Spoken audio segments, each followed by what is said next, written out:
one quote that I really hate is follow your heart. Because I know it really means follow how you feel. I think people who really follow how they feel are just fools.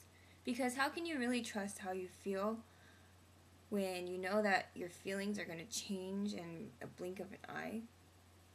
I've heard before that tattoos are a permanent reminder of a temporary emotion. And yeah, I agree with that. It is. Because you see people getting tattoos of their significant other, probably their boyfriend or girlfriend's names, somewhere on their body, somewhere, and they end up getting broken up, and then you got this permanent mark of someone you probably hate or someone who's no longer in your life stuck on your body, and it's going to be there forever.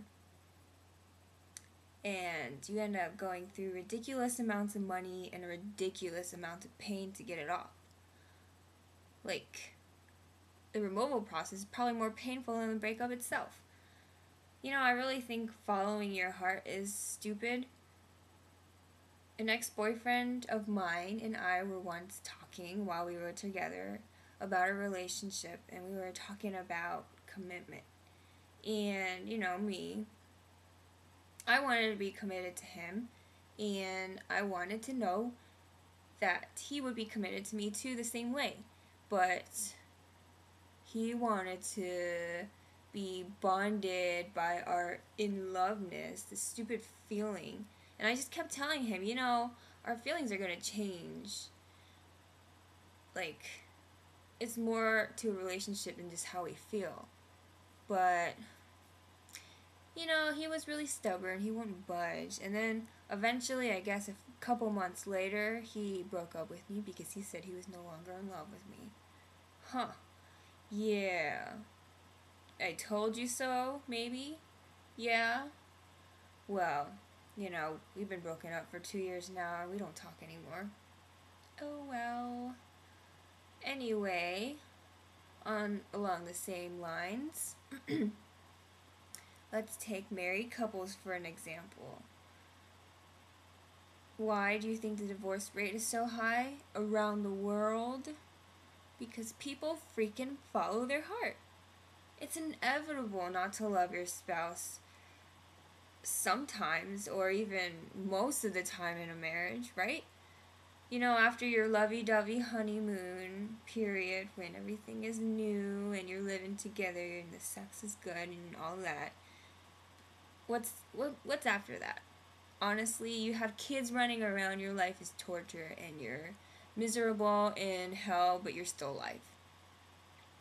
You know, it's mostly, if you're okay with your spouse, it's probably just cohabitating, and rarely I don't hear stories about married couples who've been together for a long time being in love or having that same feeling that they had when they were dating and all that crap. And then, I've always wondered, why do people cheat? Especially married people, why do they cheat? Oh, I guess it's because they're following their heart. Oh, they're in love with someone else again.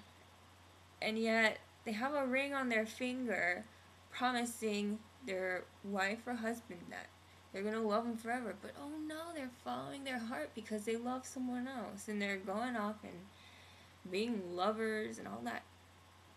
I don't know.